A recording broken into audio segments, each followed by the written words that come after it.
The Woodcutter and the Fairy. Once upon a time, a woodcutter saved a deer from danger. To return the favor, the deer would grant him a wish. The woodcutter said that he would want to have a wife, since he could not easily find someone to marry in his old age. The deer told him about a pond where fairies came down to bathe, and also told him that he should hide one of the fairies' wing dress to prevent her from flying back into the sky.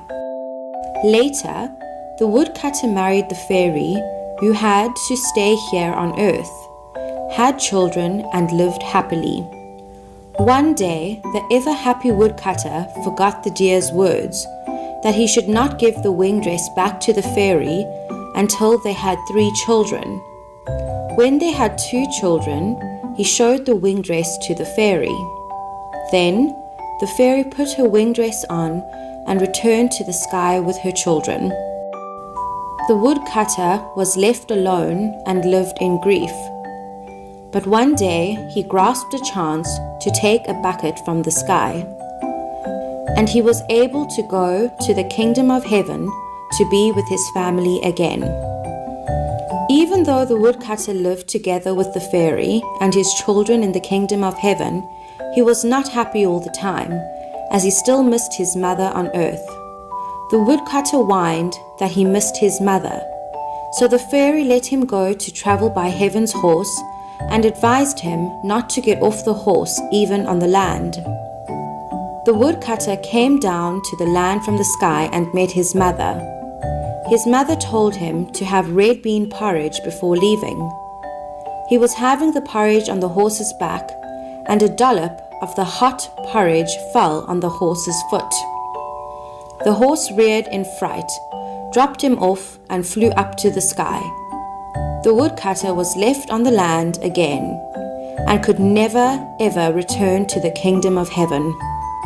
This tale is a traditional fairy tale of Korea, but similar stories can be found in many other countries as well. It is a tale of losing the chance to live in the kingdom of heaven due to lingering attachments to the land. It also corresponds with many other stories, like Sodom and Gomorrah, where they broke their word that they would go looking forward only and not look back. Consequently, they became salt pillars. These tales advise us of attachments and lingering feelings in our human mind. They have lessons about stupidity that humans fundamentally have, and so they have been passed down through the many generations throughout human history.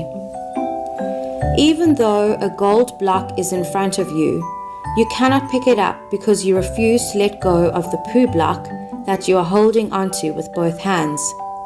This is humans' attachment. Although you get to live in the kingdom of heaven, you abandon that opportunity by your own will because of your lingering attachment to your past. That is how foolish we are. If you throw away that attachment and foolishness, you would not look back anymore.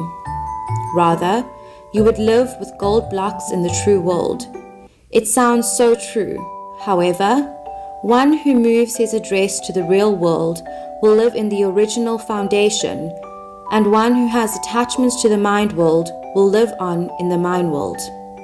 Let us not become a woodcutter who would not go to the true world because of his lingering attachment to the mind world.